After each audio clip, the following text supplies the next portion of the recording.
Mark chapter 5, beginning in verse 21. If you remember from last week, we talked about two different kinds of miracles. Jesus showed himself to have miracles over the natural realm when he calmed the storm. And then they end up in Gennesaret, and this guy that is inhabited by a legion of demons shows up, and Jesus is able to heal him, so he shows his power over the supernatural world. Well, as we move on, Mark gives us two more examples of Jesus being able to heal people. One of them he does without meaning to. It's not something that he sets out to do. It just happens to him, by him, through him, but not because he decides it. And then the other one is a little girl. And what I want you to notice is the places in life where these two females are. We've got one who's very young, who's just getting started, and one who's older in life and who's had some very adult kinds of problems that she's been dealing with for a long time. But we're going to start in verse 21. When Jesus had again crossed over by boat to the other side of the lake, a large crowd gathered around him while he was still by the lake. Now remember, we've been in Gentile territory over at the Decapolis, so coming back across the lake, now we're back over in that region around Capernaum and the place where Jesus and his disciples usually did their ministry in the north. And so lots of people knew them, and as soon as they catch sight of them, there's going to be a crowd that's going to start gathering around them. This is the same place where Jesus had to preach out of a boat on more than one occasion. There's just too many people that come for his help. One of the synagogue leaders, a man named Jairus, came. And when he saw Jesus, he fell at his feet. He pleaded earnestly with him, "My little daughter is dying. Please come and put your hands on her so that she will be healed and live." So Jesus went with him, and we'll find out in a minute that the definition of little daughter is 12. She was about a 6th grader. She was a 12-year-old. A large crowd followed and pressed around him. And a woman was there who had been subject to bleeding for 12 years.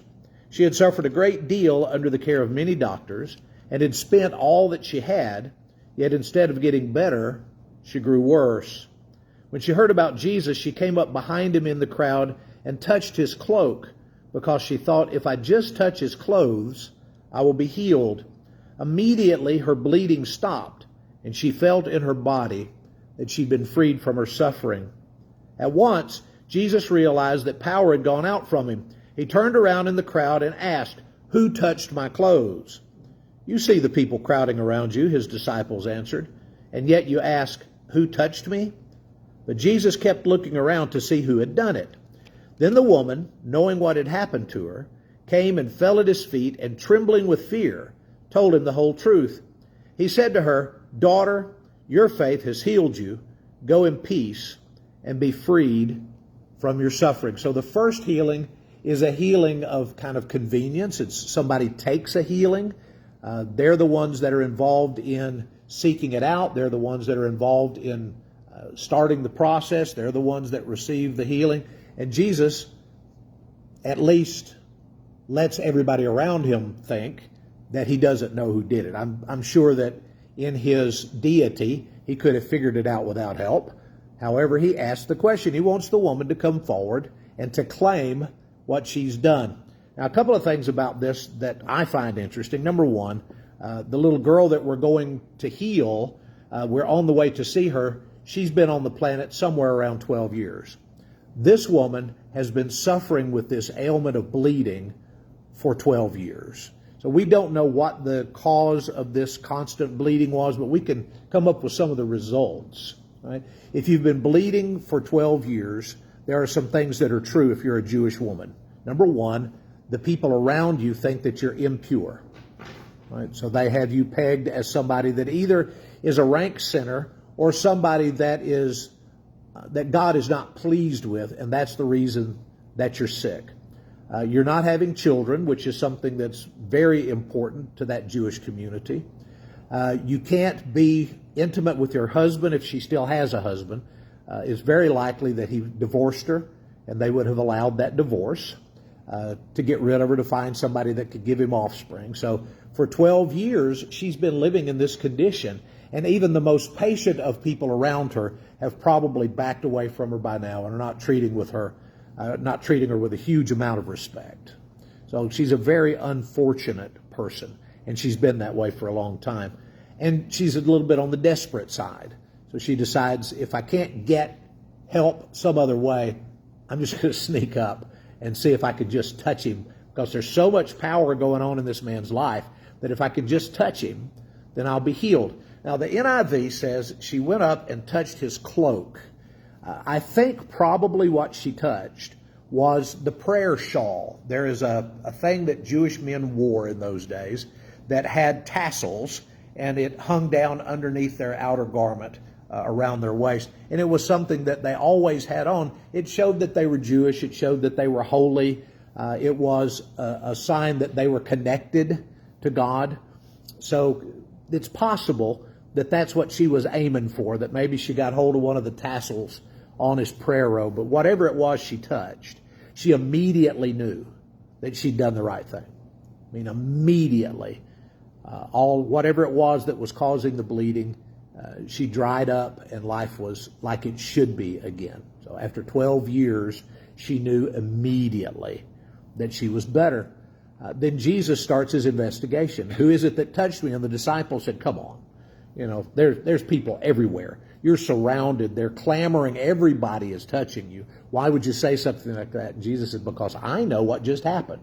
I may not know exactly who, but I know what. Somebody touched me. Somebody received power from me. Now, I want to point out three people. Jesus is one of them. And Peter and Paul are the other two.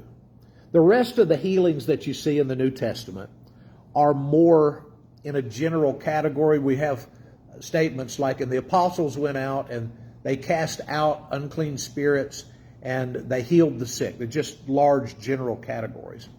With Jesus and Peter and Paul, we have these extra kinds of things. Here's a woman that is healed because she just touches him. Right? With Peter, the people would figure out where the sun was shining, and they would put folks on the ground along the pathway so that as Peter was walking by, his shadow would go across them. And as his shadow would go across them, then these people would be healed. Not because Peter had said, hey, you know, I can heal you. You remember when he and John talked to the guy that's been lame all his life? Silver and gold have I none, but what I have I give you. In the name of Jesus, get up and walk. None of that. Just Peter walks by and his shadow goes across them and they're healed. With Paul, they would take pieces of cloth to Paul and he would touch the pieces of cloth, send them back, and the people would be healed by what we call by remote. Right? They're in remote locations. They're healed by remote. Jesus heals by remote on one occasion.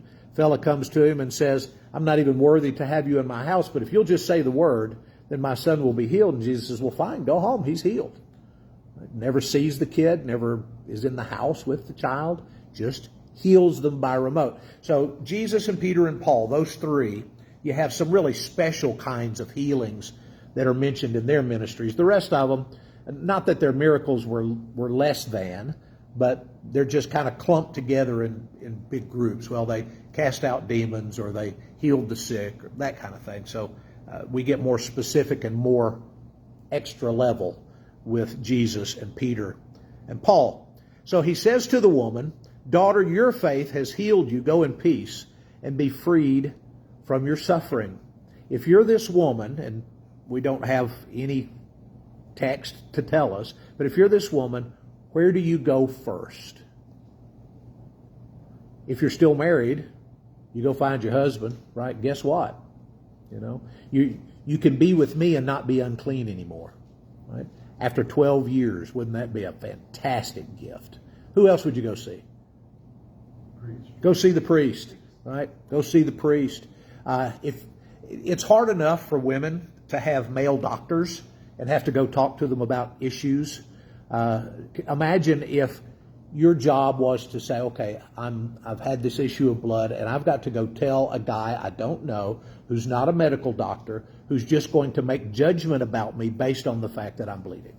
That's his job. Horrible. But that's one of the things that she would have needed to do. If she was considered unclean, she would have to prove her cleanliness, and that would mean a priest saying, you're clean, you can go back into regular society now. The worst case scenario are the lepers, but even other diseases, other problems. People just assumed that if you had a problem medically, that you had a problem spiritually to go along with it. So lots of people, maybe family members, sons and daughters, maybe she had children before she started having this problem. Got to go see some folks. Got to be with some people and tell them the good news that this has happened to you and how it happened. Right? He was just walking by, and I said, I'm going to go for it. And she ran over and touched him, and then she came back healed. Look at verse 35. Let's talk about the little girl. While Jesus was still speaking, some people came from the house of Jairus, the synagogue leader. Your daughter's dead, they said. Why bother the teacher anymore? Okay, so we had to stop and have a conversation with somebody else. And while we're stopped having a conversation with somebody else, the servants come. Hey, master, your daughter's dead. What would be your first thought? Why couldn't we move this procession along? Why did he stop and talk to this woman? It wasn't her turn. She jumped line. She took a miracle that without asking. There's got to be some feeling inside Jairus that, this is not good. Obviously, if I lost my daughter or one of my granddaughters, being rational at that point doesn't strike me as something that would be going on. But they come and they tell him, your daughter is dead. Why are you still bothering the teacher? But Jesus overhears them and he says, don't be afraid, just believe. He didn't let anyone follow him except Peter, James, and John, the brother of James. Well, let's just take those three, Peter, James, and John. What other occasions can you think of where Peter, James, and John got to go and everybody else didn't? Up on the mountain, the Transfiguration, right? Peter, James, and John. Anywhere else? In the Garden of Gethsemane. There you go. Those are the two big ones. In the Garden of Gethsemane, he parks the other 8 over here. He takes Peter, James, and John with him. Of course, Judas is down the hill getting the soldiers to come up and arrest him. But he takes them. He says, you come watch with me while I pray. So they're the insiders. They're the ones that are closest to Jesus. James and John are both very big on their place, their status within the group. They want to know, is one of us going to sit on your right hand and the other one sit on your left when you come into your kingdom? All of those kinds of things. Peter and John. They're known as the sons of thunder. So they had big personalities. They were, excitable folks. And then, of course, Peter was Peter. He was liable to say anything or do anything. But he takes those 3 with him. When they come to the home of the synagogue leader, Jesus saw a commotion with people crying and wailing loudly. And he went in and said to them, why all this commotion and wailing? The child is not dead, but asleep. And they laughed at him. Would you have laughed? Yes, you would. You may have been sorry, but you would have laughed. It's ridiculous. Why in the world would this guy show up at a mourning, at a pre-funeral, and start saying things like, oh, guys, quiet down. They're not really dead. She's just sleeping. She'll be better after a while. None of that. Right? This is one of 2 places where Jesus refers to a dead person this way. When Lazarus dies, and he's hanging out with his disciples, still not going to see him, he tells the disciples, well, Lazarus is asleep. And the disciples say, yay, he's getting some good sleep. He'll feel better later. And then Jesus says, no, what I'm trying to tell you is he's dead. So now we've got to go and take care of that. But the little girl is dead and she has mourners. Tell me what you know about first century Jewish funerals. They had to be buried by water. Do what? They had to be buried by water. Get them buried, right? There's a book called Death and Dying in Central Appalachia. I was preaching for a church in Central Texas down near College Station. And one of the guys that worshiped with us was a librarian at A&M.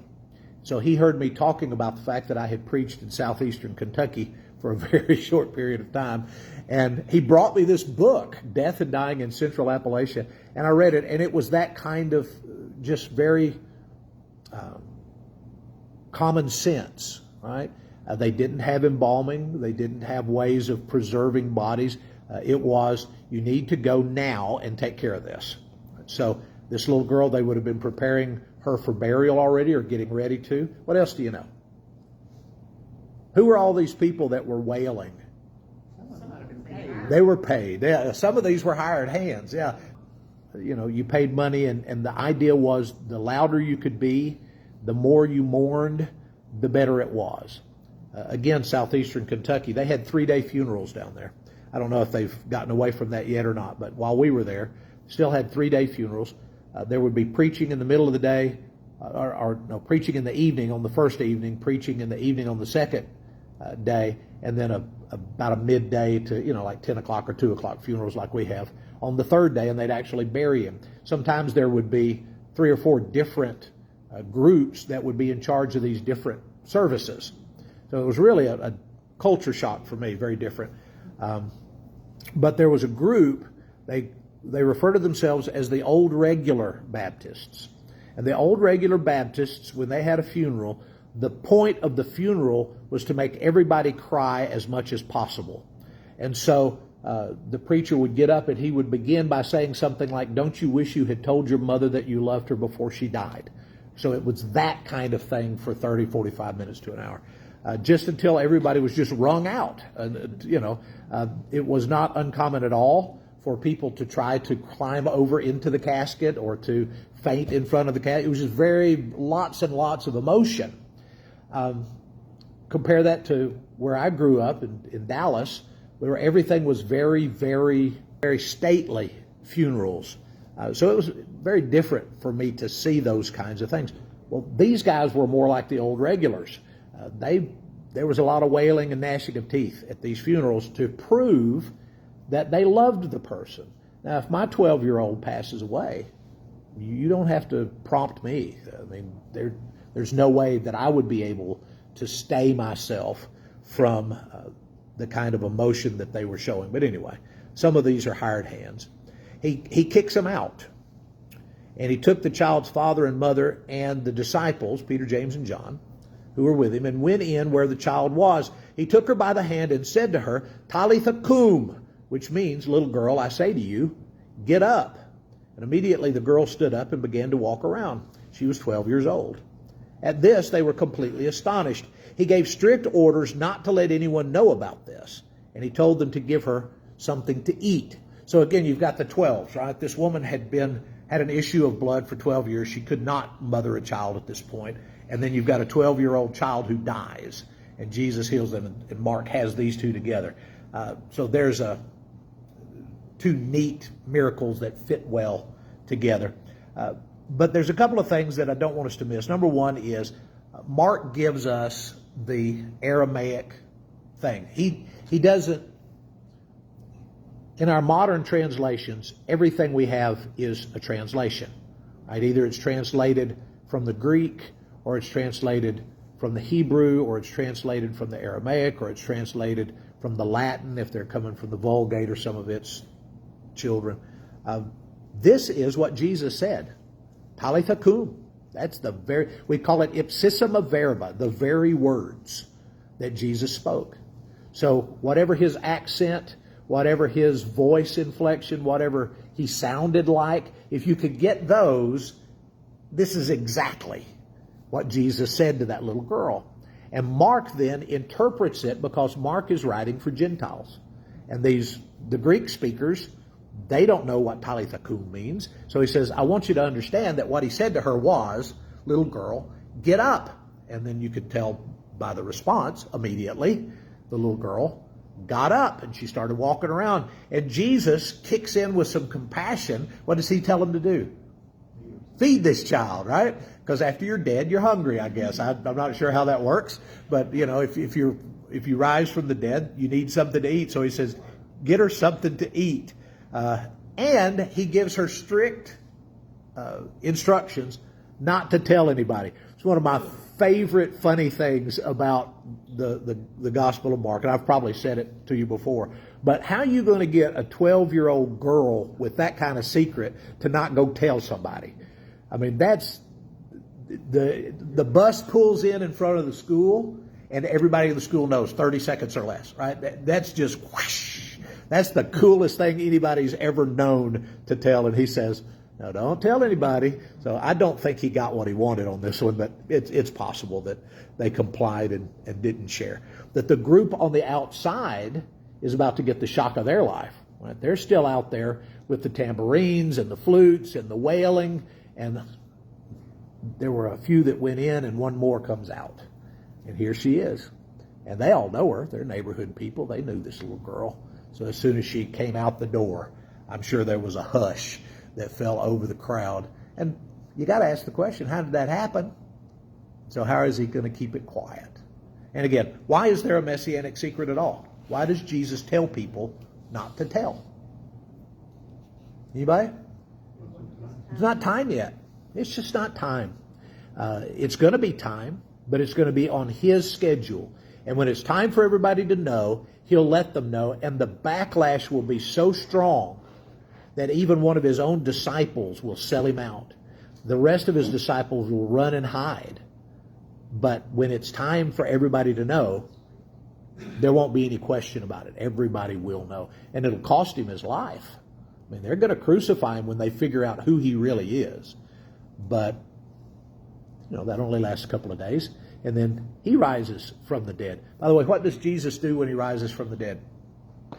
He meets with his disciples and gets something to eat. There you go.